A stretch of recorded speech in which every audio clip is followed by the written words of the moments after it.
So welcome everybody to, I don't know if it's our fourth, fifth, one of our Sappy Hours. If you're tuning in for the very first time to a Sappy Hour program, what we do here is basically, it's just our version of the happy hour for the Third Ontario Breeding Bird Atlas. So normally we have a particular expert or architect of a certain aspect of the Atlas give you a short presentation, and then we open up the entire meeting just for your questions about the Atlas and how it works. We're doing it a little bit differently today though. We have just a few general announcements and a quiz. But before we start, and I'm about to share my screen because we do have some images to share with you as well, or slides. I'd just like to start us off properly for Indigenous History Month by doing a land acknowledgement as well. So depending on where you are throughout Ontario, you may be on the treaty lands and traditional territories of any wide variety of First Nations, Métis, or even maybe Inuit people.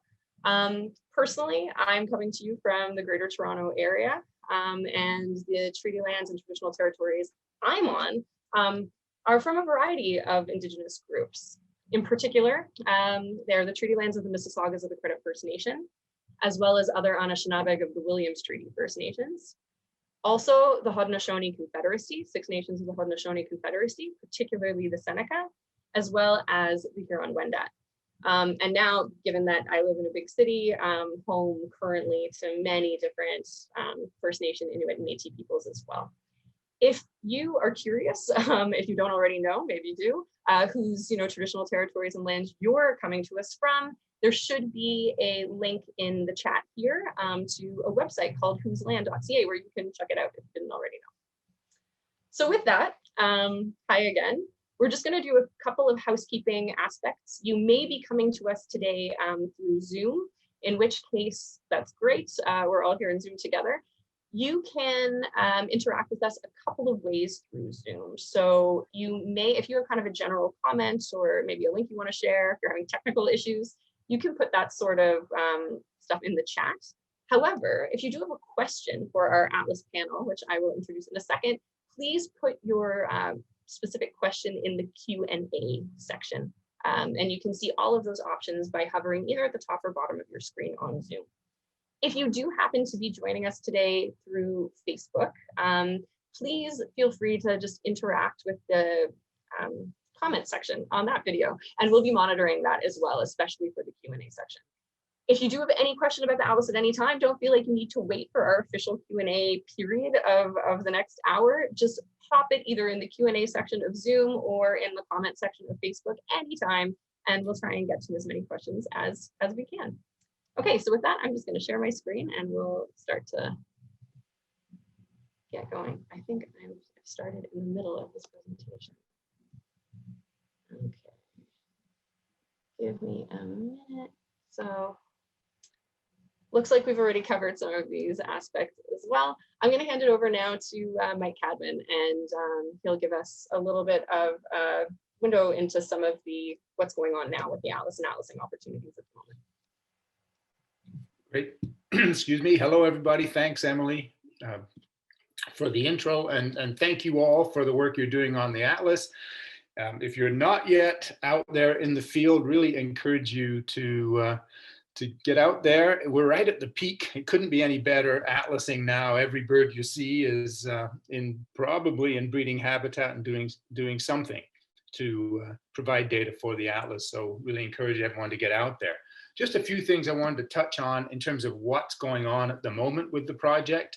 Most of the Atlas surveys are out of the way, but things that are currently happening, of course, the core of the whole project is the checklists, and really want to encourage folks in this, in that we're finding there's a lot of people that are assigned squares, and that's great. They're working away on their home squares, their own squares. But there's a lot of people who aren't assigned squares, and we're feeling there's a level of sort of discomfort. They're not sure how they should be collecting data. And if you're one of those, really, you should feel free to just collect data anywhere that you want to. In fact, cherry pick, go to the best places, go to the areas where you think the most interesting breeding birds are going to be, and collect information there. Target, I would think it'd be best to target squares away from the usual hotspots that people are going to regularly, but really encourage everybody to get out over the next month is really key, and do as many checklists as you can. The other thing would be to encourage your friends to be doing this. There's a lot of folks out there birding. I'm looking at eBird, and there's a lot of records going into eBird that could very well go into the Atlas. And so what we want to be talking to those eBirders and encouraging them to collect information for the Atlas, which can then, of course, go into their eBird accounts. In particular, then, the point counts are underway. Everybody knows, started on May 24th in the south, June 1st in the north. They run right through till July. But the peak, the key time is really June. Try to get everything in June. Things start quietening down in July. You can still keep collecting them, but the data is going to be a little bit better in June. And you don't, the birds keep singing well into the day in June, whereas in July things can start quietening down a little bit earlier. So by 10 o'clock it can be pretty quiet on a hot July morning. And of course, there's those two kinds of point counts. The traditional one where you have to know your birds well by song. You can go out to designated points or off-road locations and do your 5-minute point counts there. There's recorded and digital point counts, though, that can be done by folks who don't know their birds well. And those are starting to come in. Great to see. We hired some students for the summer who don't know birds very well, but they're actually out in the field collecting information using the recording devices, using Zoom devices, and the data is pouring in. They're working up and around the Sudbury area. Marsh surveys, the marsh bird surveys are on now. You can go right through until July 10th. Really encourage you to do those. Again, talk to your regional coordinator about where those squares are, or look on the website under the coverage map. You can see where the priority squares for that is. The nightjar surveys active, coming up quite soon, going right through till early July there. Again, the nightjar surveys are new, and we want to get a good start on those this year. So encourage you to give those a shot. And then brand new, absolutely brand new, we're still writing the manual on this one, is the long-eared owl survey, which starts at the end of this month in early July, runs through to the end of August. And that one's very different because you're going out not looking for adults, but you're looking for the young birds just out of the nest or even in the nest, which have a very distinctive call, and you can pick up at night. And we'll have a protocol up on that by the end of the month. So if I could have the next slide, Emily. So yeah, just wanted to let you know how things are going.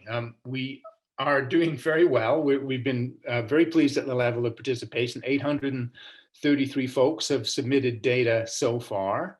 As you can see, around 18,000 checklists submitted, 120,000 records.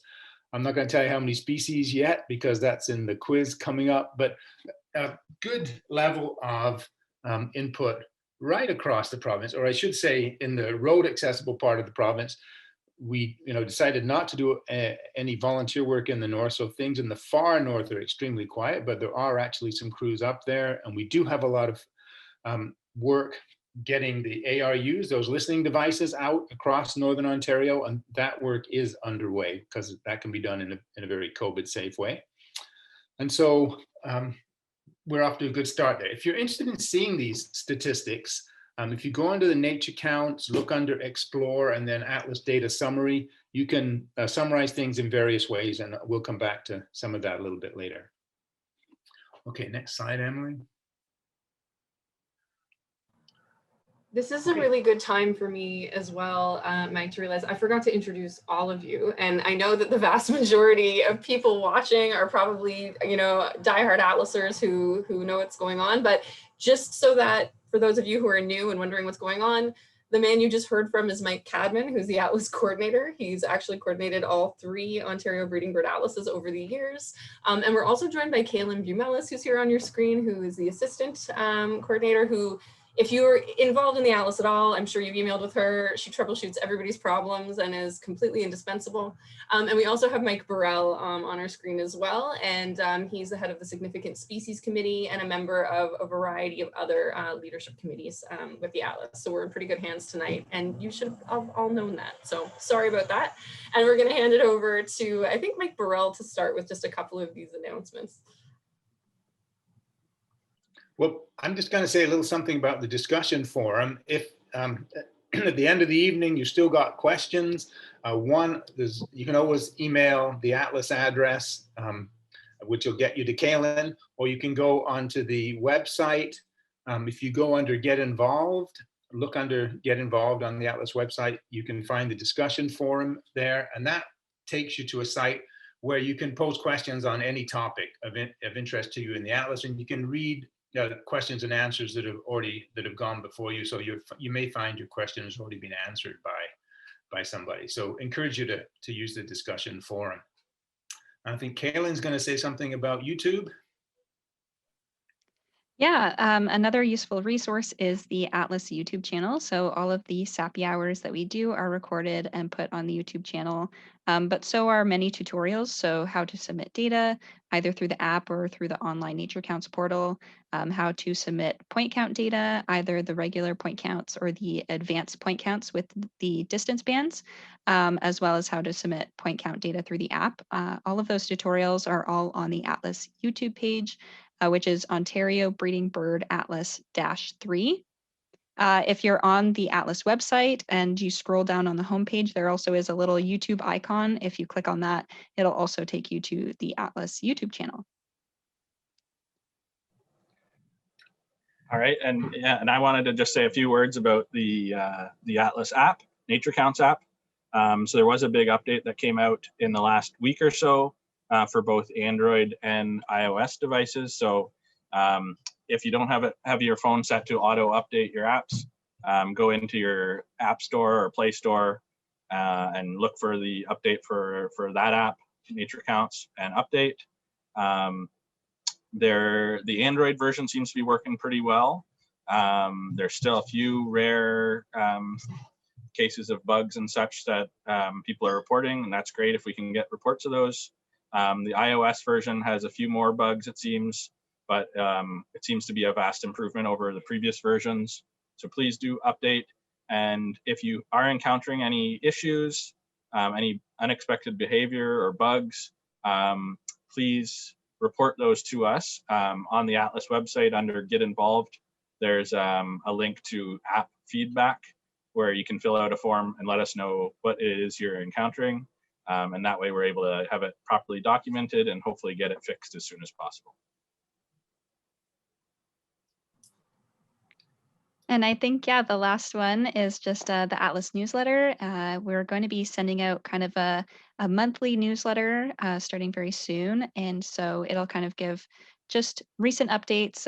Some of it might be either app updates or just little updates like Mike Cadman gave a little bit earlier with progress to date and things like that. And so we're going to be asking for a bit of your input on the newsletter a little bit later tonight.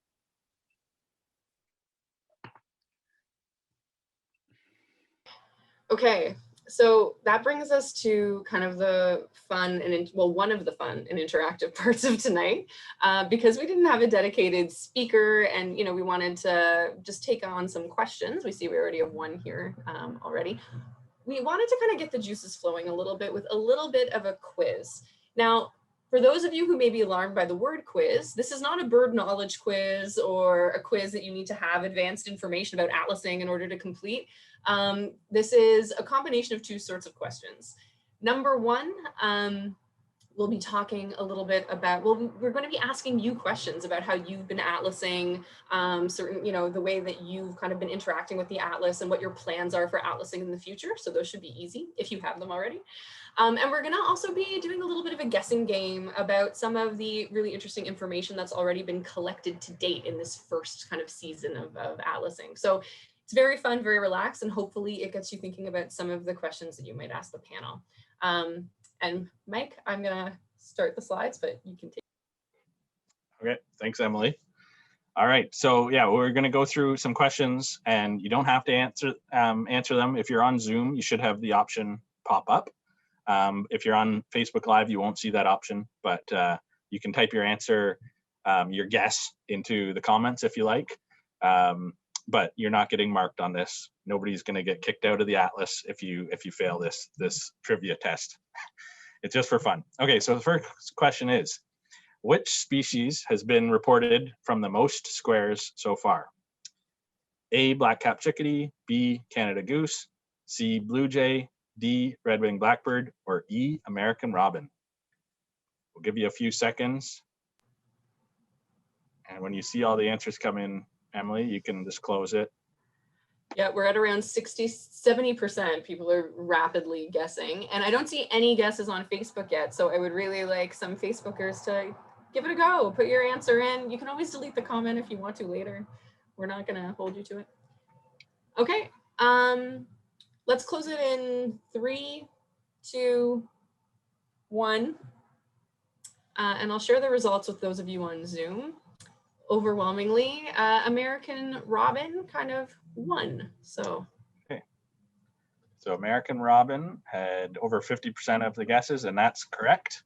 American robin has been reported from almost 1,000 squares already. But all those others were really good guesses too. They're all in the top 5 or so. Okay, question 2. Have you submitted any data to the Atlas 3 project yet? A, yes, B, no, C, no, but I'm planning to this season, D, no, but I'm planning to in future seasons. All right, lock in your votes. a bunch of yeses coming in to start with, which I really like. Excellent.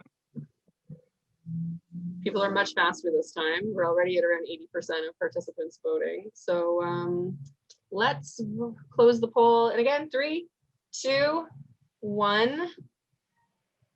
And I'll share the results.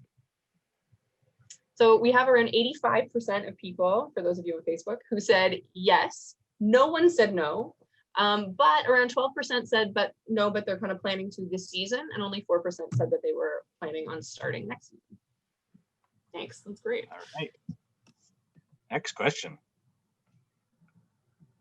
Question 3. How many species have been reported with breeding evidence so far? A, 175, B, 200, C, 225, D, 250, E, 275. I don't know about you, but all of those seem like a lot. It's pretty impressive. There's also 5 options. There's more options to pick from, so this might divide the crowd a little bit. All right.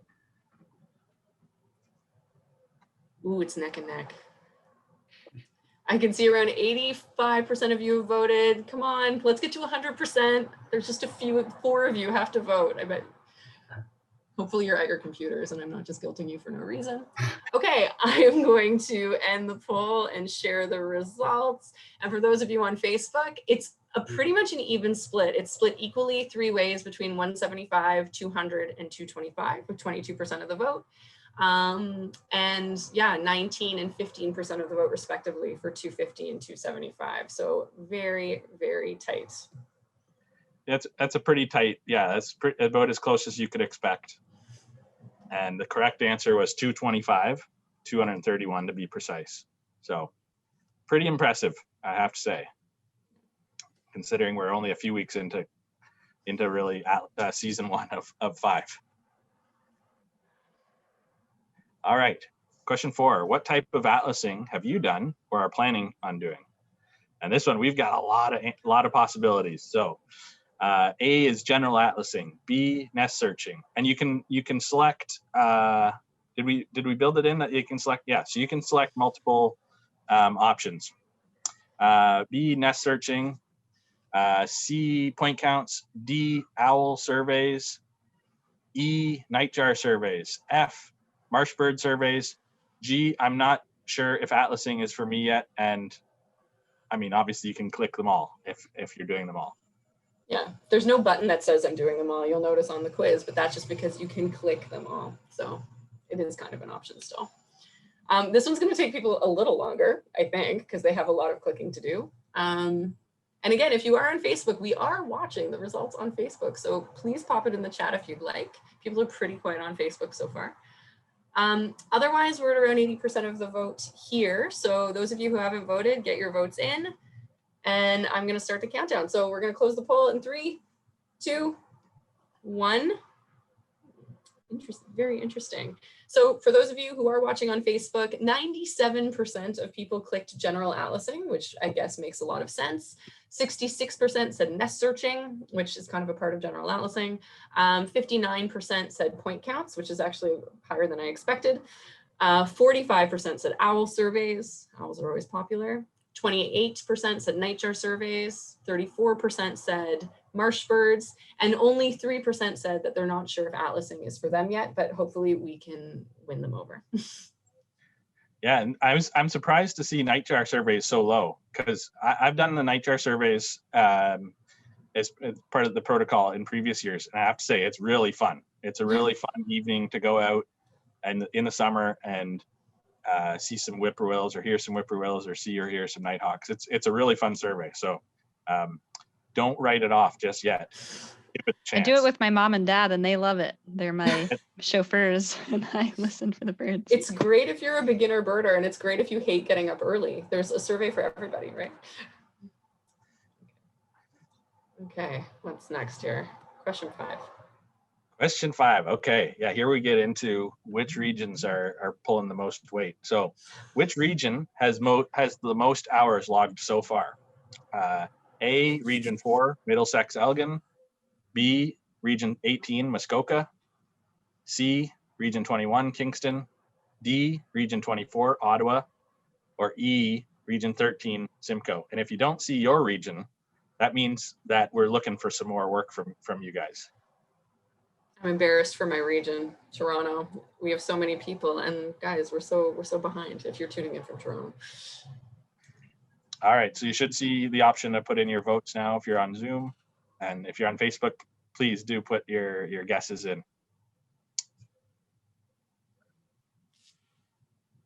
People are thinking. I have to say, when I was looking up the answers for this, I was a little surprised to see which regions were in the top 5. It wasn't the ones you necessarily would expect. Some of them I expected, but I thought it would be more by population, but you know, as we see, that is not always the case. Not enough squares in the Toronto region, I don't think. Oh, As make you enough said. excuses, Mike. Yeah, Mike, you don't need to, log hours in your square. You can log hours anywhere.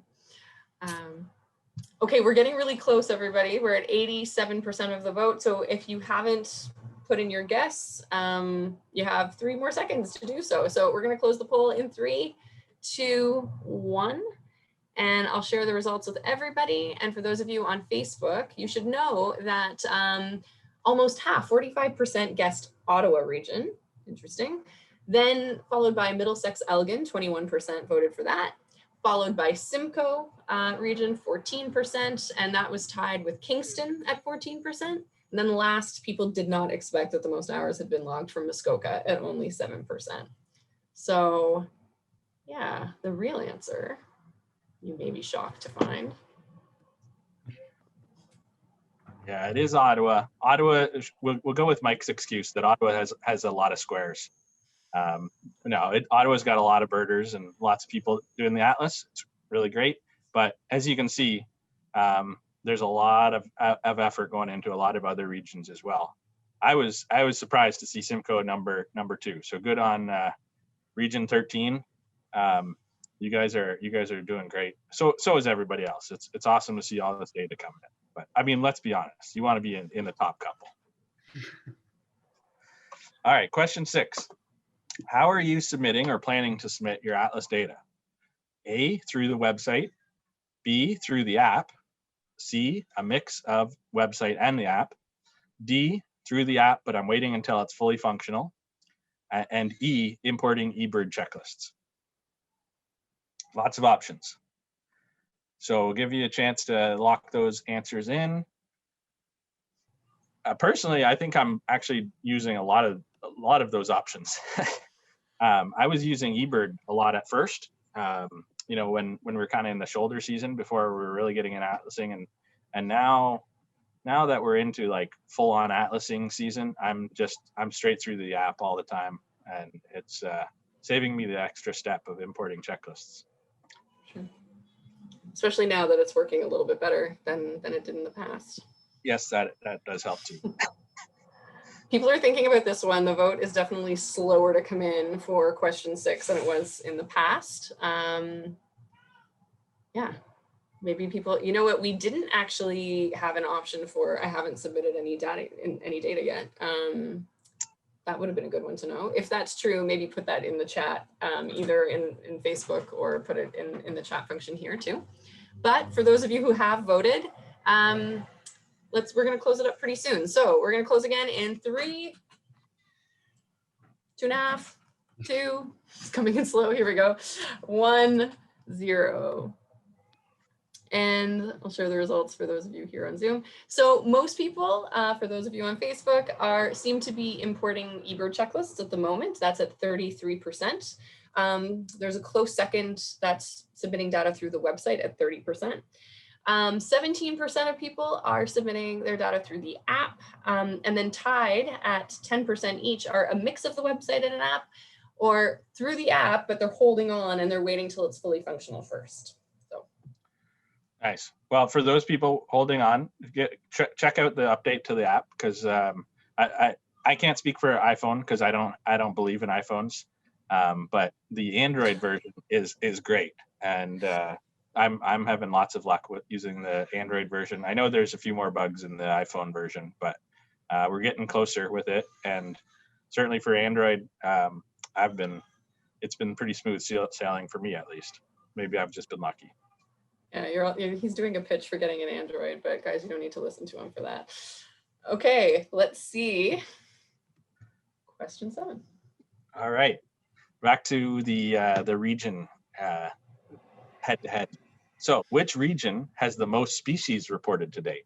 So, a lot of the same players as we saw in that. Which one had the most hours?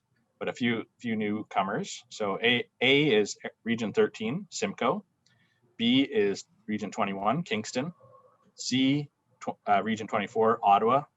D, region 16, Peterborough. And E, region 5, Norfolk.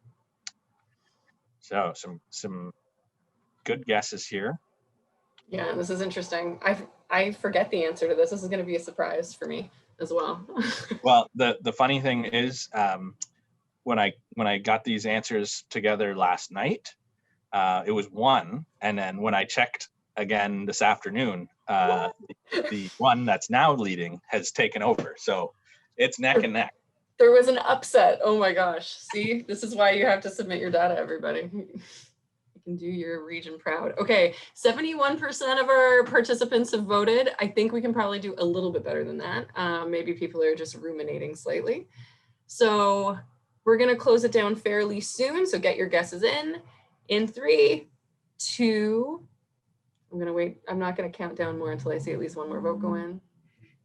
1. Okay, and I guess that's all that I'm going to get. So we're going to end polling.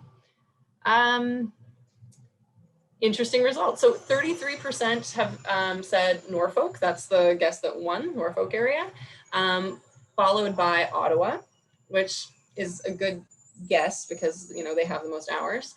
Then at 22% comes Peterborough, then Kingston at 15%, and then Simcoe at 4%. Yeah, interesting. So I threw Norfolk in there to throw people off. Yeah, it's Kingston at 185, and I don't know, Mike, was Kingston number 1 in the last atlas? I think close to it, anyways. Yeah, I think Bruce was number 1, and Bruce was number 1 in Southern Ontario. Hudson Bay Lowlands was number 1 overall because it's huge, of course, but yeah, it came in with the highest number in the whole province.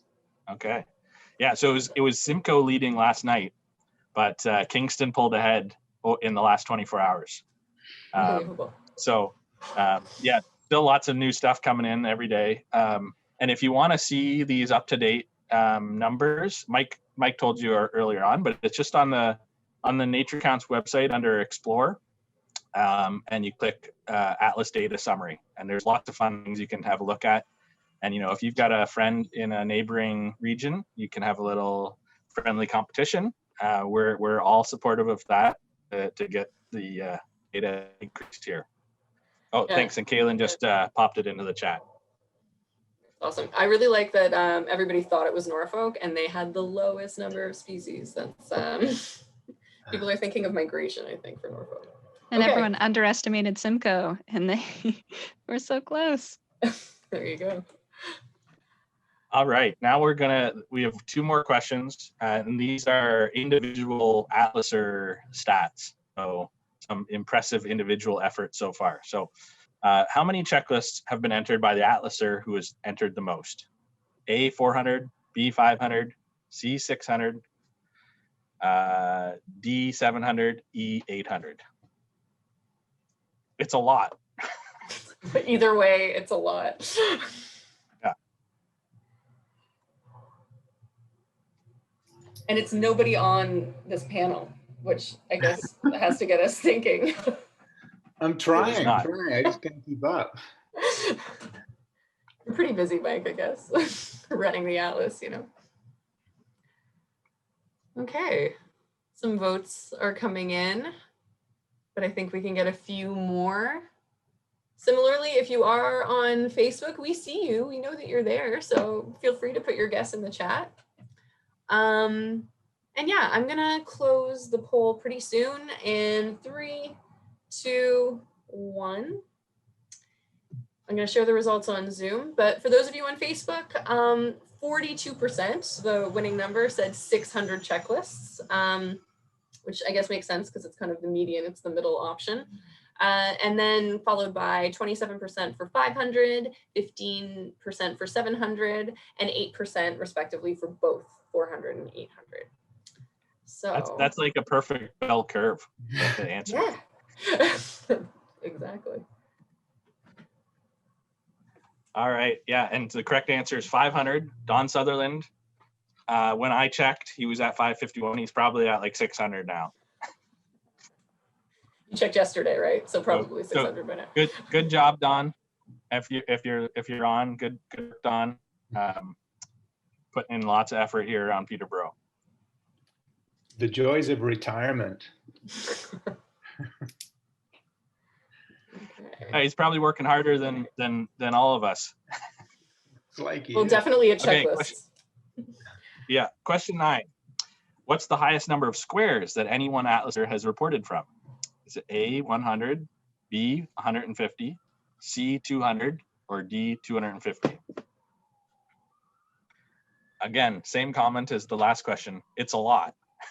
I can't believe 100 is the low option for this. That's kind of crazy. Well, people are kind of slower to vote. Sorry about the siren if you can hear it behind me. I think I've atlased in like 4 squares. I really need to get going. This has been humbling. Okay, we're only at 70%. So those of you here on Zoom or on Facebook, make sure to put your guesses in. This is our last question, so make it count. Exactly. We have one bonus question, Mike, but it's more looking for advice. I forgot. Oh. Okay, I am going to close it pretty soon. I'm going to close it in 3, 2, 1. And look, most people said 100 because that's already such a crazy high number. 42% said 100, 38% said 150, 21% said 200, and nobody said 250 because they just didn't believe it was possible, I guess. So. All right. And there you go. It is possible. Tyler Hoare putting us all to shame with Atlas checklists in 257 squares. Yeah, that's pretty impressive, I have to say. Good job, Tyler. Way to go. Very impressive stuff. Very inspirational for the rest of us. Okay, and now we have our bonus question. Kaylin, do you want to present this one? Sure, yeah. I mentioned at the start that we're going to be sending out a monthly newsletter with kind of just updates and little tidbits of information on how the Atlas is doing. And so we're looking for advice or input on what we should call our newsletter. And so we have the Sap Sucker Scoop, Breeding Bird Bulletin, Sappy Snapshots, Nesting Notes, Piciformes Forum, that's what it's supposed to say, and then What's Sap? And so, yeah, if you can go ahead and give us your input on that one, that would be greatly appreciated. We spelt WhatsApp differently in the poll and on the slide as well, but just know that if you do pick that one, we'll do the one that matches the app, WhatsApp, which is what this is a pun. Okay. So some votes are coming in. We're going to give people a few seconds to vote on this because this is something that we're definitely going to take on board. Interesting results so far. We have around 85% votes. If you are on Facebook, put your vote in. It will count. We want to know what to call the newsletter. But I'm going to close this particular poll soon. In 3, 2, 1. And for now, we'll see what other feedback we get. But for now, it looks like WhatsApp is just slightly ahead in the margins with 28%. It's pretty funny. And Breeding Bird Bulletin, a little more descriptive, is second at 24%, followed by Sapsucker Scoop. It's also kind of a tongue twister, apparently. Sappy Snapshots, Nesting Notes, and at only 3% comes in the Picaformes forum. Unfortunately, sorry for the one person who voted for that. So thank you so much, everybody, for your feedback, and thank you so much for participating in the quiz. I'm going to stop sharing my screen now, and we'll start to take some questions. We don't have too many available at the moment, although we do have some. Were there any other announcements or anything that any of the panel wanted to mention before we get into some questions? Okay, then let's just do it then. The first one I think is from Facebook, and that question is, how often do the stats update? And so I guess we can mention that for both kind of the website or the app. Yeah, who wants to handle that question? If people want to look at these square summary sheets and things like that. I can. Kaylin, I think you know it too, so please correct me if I'm wrong. I believe the maps on the Atlas website, so the species maps, I think those get updated once per week. And the square summary sheets, I think those are getting updated every day. I'm trying to think where else there would be data. The summary stats, I think those are once a day as well. Okay, so that's pretty good. Thank you. Okay, another person, Nikki May, has a question. They want to know how they see their own data in summary form. So I know that you've talked a little bit about kind of square summary data and things like this.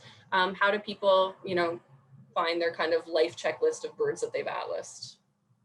Anybody have some tips for that?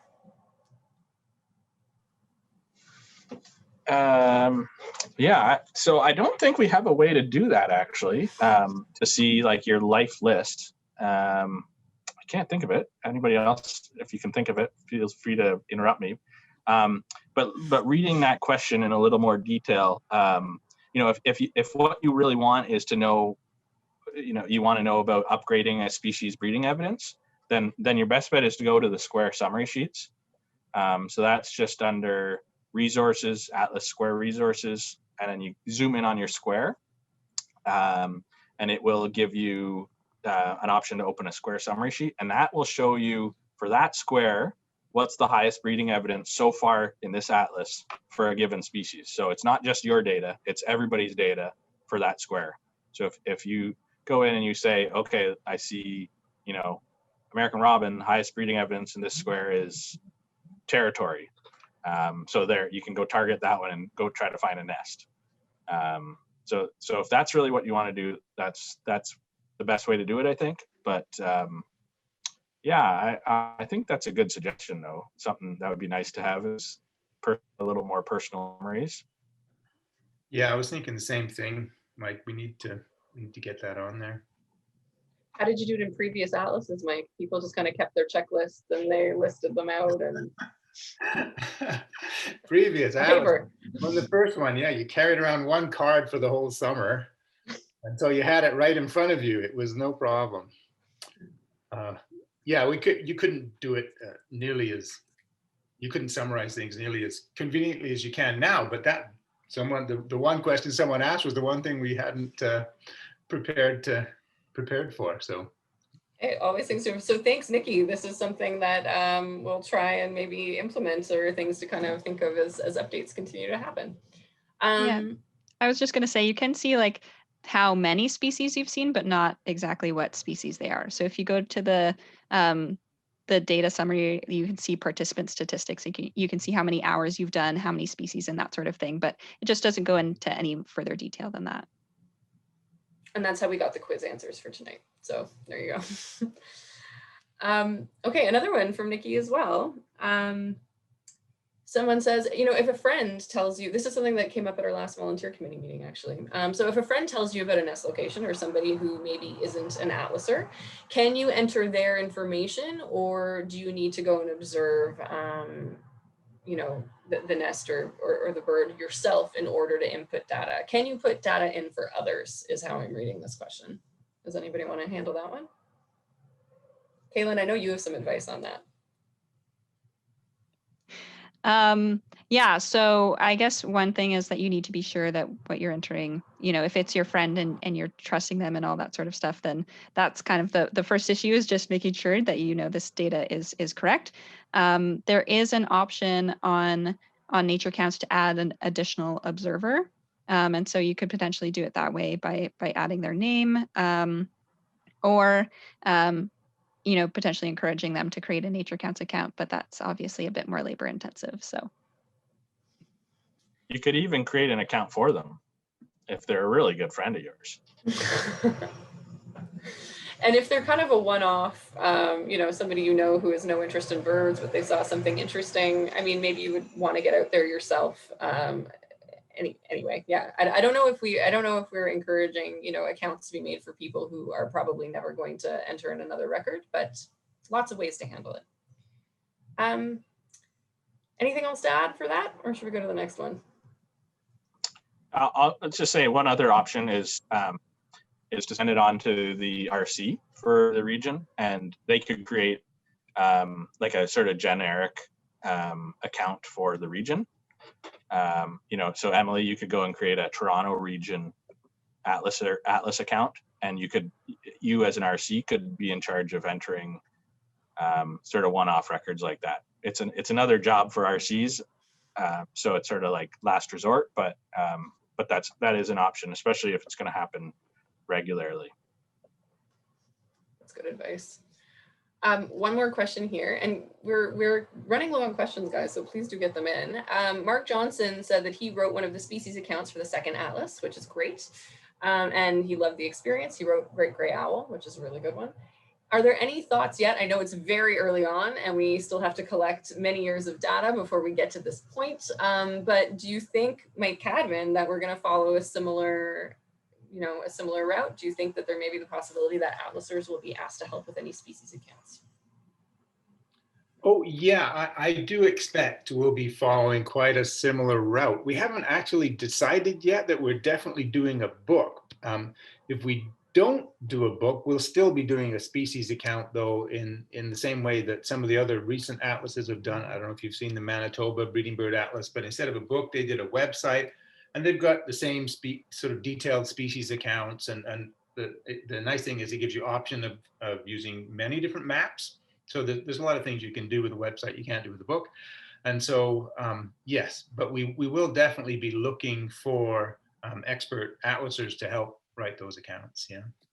Yeah, and thanks, Mark, for for helping out last time. We haven't yet started compiling names or anything like that. We'll probably wait a while, but in the latter years of the project, we'll start thinking about that kind of thing. Sounds good. Oh, looks like I can't see some of the questions from Facebook Live, but I got a message that there is one here. Can somebody go over how you might include fledged young? Like, I know that there is a fledged, somebody was asking, we know that there's a fledged young code, but do you also count fledged birds as individuals when you're kind of submitting your general atlas data? Maybe one of the mics wants to handle that one. Yeah, that's the rule, and frankly, it's not one I would have used, but it's the rule that eBird uses, and so we've just gone with that to make sure things are as compatible as possible. So yeah, if you've got a flock with 6 adults and 74 young Canada geese, you count them all up and put them all in. That's great. Okay, good to know. I know that there's been a little bit of debate on that. Another question, as a primary atlaser for a square, is there any way that, the primary atlaser can see other people's checklists to see where effort is being focused? Or is that something that they should just communicate with their regional coordinator about? Mike Burrell, you look like you might have an answer for that. Sorry if I'm wrong. No, yeah, there's no way, at least currently, to be able to do that really. I mean, you could do it in a roundabout way by going to the species maps and looking up like a common species and looking at the map, and you can see the individual dots for where the checklists are. So that's sort of a really roundabout way to do it, but I think that's about the best you can do. I think it's partly just sort of to protect people's privacy, that we don't want to be sharing all that information. I think the best thing would be to go through your RC, and they'll be able to see all the checklists that are coming in for a given square, and they'd be able to fill you in on that. But yeah, it's a good idea. I think there'd be ways to do it safely. Maybe it's another one of these suggestions for a future development, because it would be helpful. I definitely see where it would be helpful to know where that effort is in your square, so you're not going to the same place. Yeah, especially once RCs maybe have reviewed any records and approved them, then they could go to kind of be viewed generally. Mike Cadman, you look like you're thinking about that pretty hard. Yeah, it's I'm just not sure of the answer, but and it may be that I can do this internally, but atlasers can't do it. I'm not quite sure about it. But and Mike, you probably know this, but there was a way of looking at, you can't see the track for a checklist, but you could see where the checklist was. And so and I know Denis was working on the idea of being able to just sort of generically show points on a map, not to show all the tracks or that kind of thing, but to be able to show where the effort has gone in on a map. I don't think it's ready yet, but it's something that he was thinking about. Okay, yeah, it's not available yet, at least to the general user. And I know, like Mike, you can go in and you can search for a square because you're the Atlas coordinator. So you can go and say, give me all the checklists in the square. But the average user can't do that. An RC can do that too, but. So for now, the RC is your best kind of resource, but stay tuned, I guess, is the take-home message there, right? Okay, there's a few questions. Now people are warming up, they're coming in.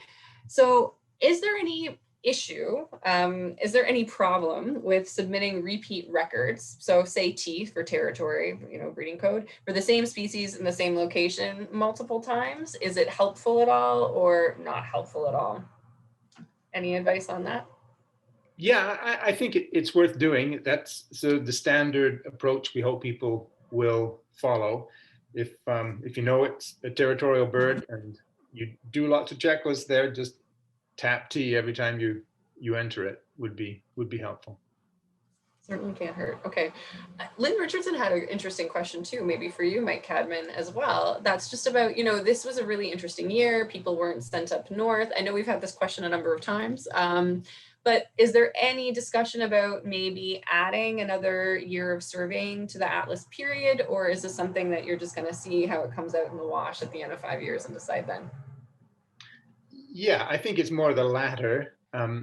We're off to a good start in many ways, but COVID is making things difficult for everybody. So it's not something that we've had sort of open conversation about yet, but I know there's some discussion about this for the Saskatchewan Atlas, because this is happening in the latter years of the project, which is much worse than the beginning. So they're going to be helping work out that kind of thing. But at Quebec already, their first Atlas, they did extend it a year. And so there's precedent in Canada for doing that.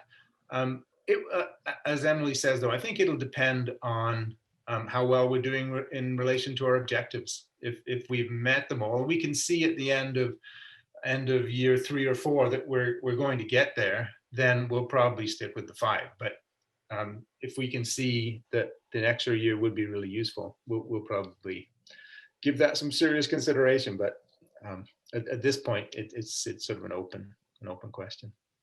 Fair enough. Stay tuned for 5 years, then we'll know then. I don't think we'll wait till the end and suddenly decide, oh, we need another year. Okay, maybe 4 years. Good point. Here's an interesting one. It's a very involved question from Stu McKenzie, so I'm going to simplify it slightly. He asked it on Facebook.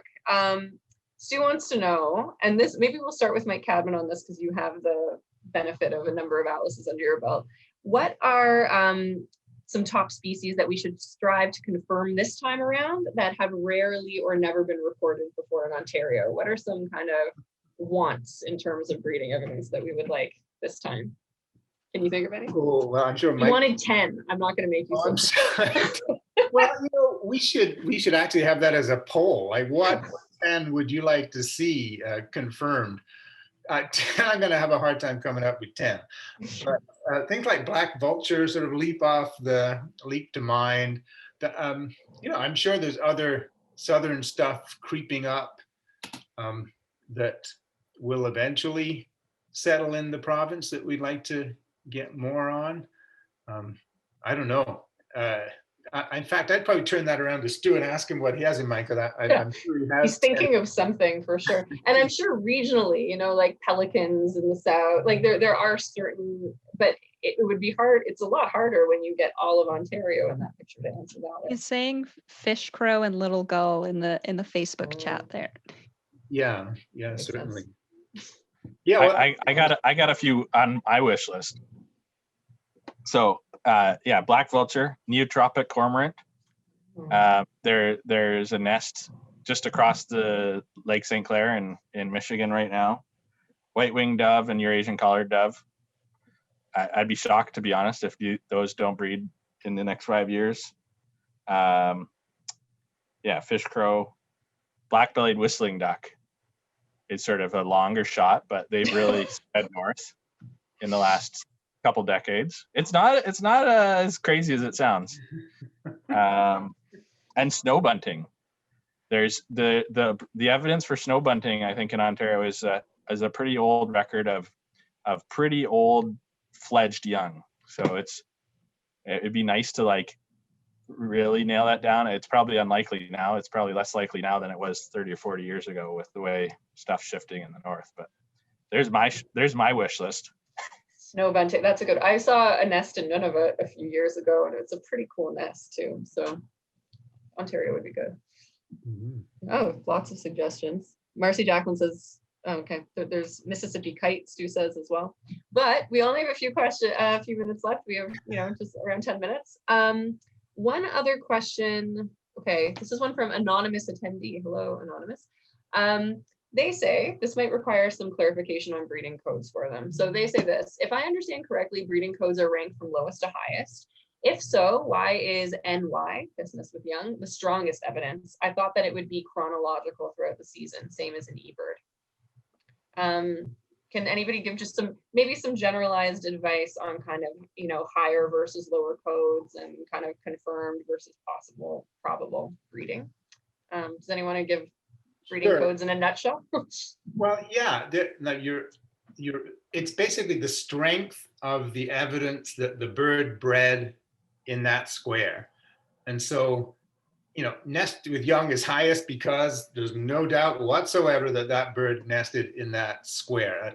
Fledged young, it might be barely capable of flight, but possibly it managed to fly in, or obviously it's very unlikely, but there's a chance that kind of thing might happen. And it really is intended to be the strength of the evidence, and they, more or less are ranked from one to the next.